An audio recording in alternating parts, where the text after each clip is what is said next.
જય શ્રી કૃષ્ણ. હરે મહાદેવ. મિત્રો, સાળંગપુરના શ્રી કષ્ટભંજન દેવ મંદિરનો ઇતિહાસ. પ્રાણ પ્રતિષ્ઠા વખતે મૂર્તિ થરથર કેમ ધ્રુજવા લાગી? ગુજરાતના સાળંગપુર શ્રી કષ્ટભંજન દેવ મંદિરની ખ્યાતિ દેશ વિદેશમાં ફેલાયેલી છે.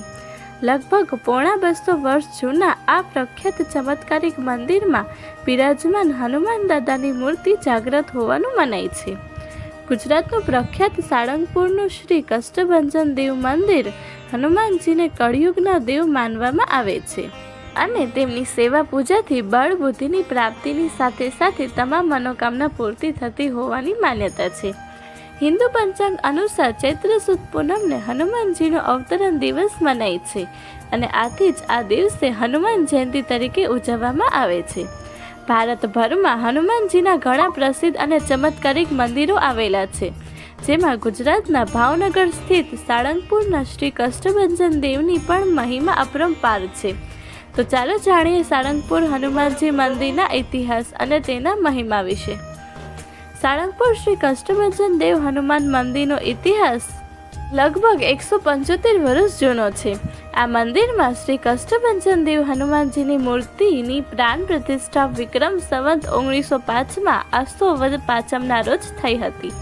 ત્યારથી લઈને આજ દિન સુધી વીર બજરંગબલી ભક્તોના કષ્ટ દૂર કરી રહ્યા છે. સાળંગપુરના વિશ્વ વિખ્યાત શ્રી કષ્ટભંજન દેવ હનુમાનજી મંદિરના ઇતિહાસની વાત કરીએ તો આ મૂર્તિ અત્યંત ચમત્કારિક માનવામાં આવે છે.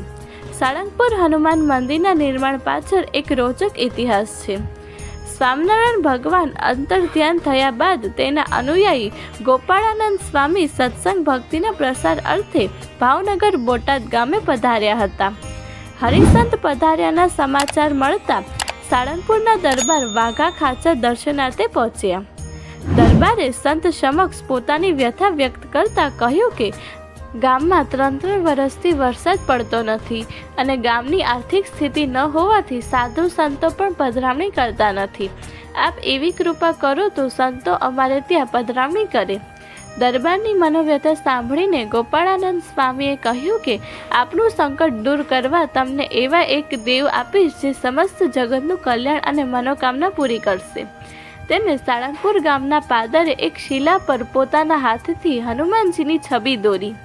ત્યારબાદ કાના કડિયાને બોલાવી તે શિલામાંથી મૂર્તિ કંડારવામાં આવી અને મંદિરનું નિર્માણ કરાવ્યું. પ્રાણ પ્રતિષ્ઠા માટે રૂડો દિવસ નિર્ધારિત કરાયો.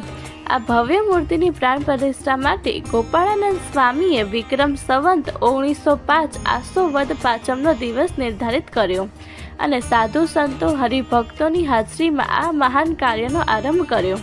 આ ભવ્ય મહા ઉત્સવ વેદોક વિધિથી શ્રી કષ્ટભંજન હનુમાનજી મહારાજની આ મૂર્તિની સ્થાપના કરી. નૈષ્ઠિક વ્રતધારી સુકમુનિ તથા ગોવિંદાનંદ સ્વામી પાસે પ્રતિષ્ઠાની આરતી ઉતરાવી અને મૂર્તિ થરથર ધ્રુજવા લાગી. આરતી સમયે ગોપાળાનંદ સ્વામી એક લાકડીને પોતાની દાઢી સાથે ટેકવીને મૂર્તિ સામે ત્રાકટ વિધિ કરી રહ્યા હતા અને સંકલ્પ કર્યો કે આ મૂર્તિમાં હનુમાનજી મહારાજ આવિર્ભાવ થાવ. ત્યારે શાસ્ત્રો પુરાણોમાં વર્ણવેલા હનુમાનજી નામે 52 વીરો આ મૂર્તિમાં પ્રવેશ કરવા તૈયાર થયા.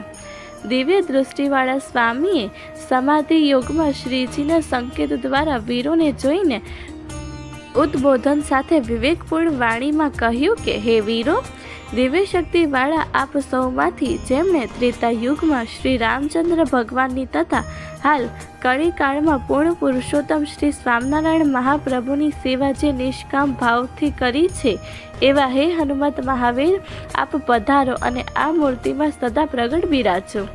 ગોપાળાનંદ સ્વામીની અરજીથી શ્રી રામદૂત હનુમાનજી મહારાજે તત્કાળ મૂર્તિમાં આવિર્ભાવ પામતાની સાથે જ આ મૂર્તિ થરથર ધ્રુજવા લાગી. સ્વામીશ્રીએ આપેલા અપાર સામર્થ્યને જાણે પોતાનામાં સમાવતા મારુતિ નંદન હસવા લાગ્યા.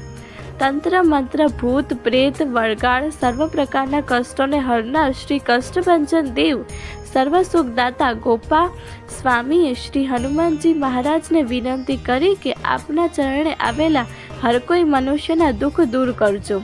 મૂઠ ચોટ ડાકણ શાકણ મલિન મંત્ર તંત્ર ભૂત પ્રેત ભૈરવ બ્રહ્મરાક્ષસ, ચુડેલ, પિશાચ વગેરે પાસેથી પીડિતોને સર્વ પ્રકાર મુક્ત કરીને સર્વનો ઉદ્ધાર કરજો. ત્યારબાદ પણ મૂર્તિ ધ્રુજતી રહી તો ભક્તોએ સ્વામીને પ્રાર્થના કરી કે બાજુમાં ગઢપુરપતિ શ્રી ગોપીનાથજી મહારાજ તથા ધોલેરાના શ્રી મનમોહનજી મહારાજનું મહાત્મ્ય ઘટી જશે, માટે પ્રગટ સામર્થ્યની ધ્રુજથી બંધ કરો. ગોપાળાનંદ સ્વામીએ કહ્યું કે સર્વના કષ્ટને હરનાર દેવ પધાર્યા છે, આથી તેઓ કષ્ટભંજન દેવ એવા શુભ નામે ઓળખાશે. આજ દેશ વિદેશમાં સાળંગપુરવાળા હનુમાન દાદાની ખ્યાતિ ફેલાયેલી છે અને દર વર્ષે લાખો લોકો દર્શને આવે છે. આ મંદિરમાં મંગળવાર અને શનિવાર ઉપરાંત હનુમાન જયંતિ, કાળી ચૌદસ, દિવાળી ઉપરાંત વાર તહેવારોએ મોટી સંખ્યામાં દર્શનાર્થીઓ દર્શન કરવા માટે આવે છે. તો મિત્રો, તમને આ વિડીયો કેવો લાગ્યો તે કોમેન્ટમાં જરૂરથી કહેશો અને આવા જ નવા વિડીયો જોવા માટે મારી ચેનલ નિશી નોલેજને લાઇક, શેર, સબસ્ક્રાઈબ અને કમેન્ટ કરવાનું ભૂલશો નહીં. હર હર મહાદેવ.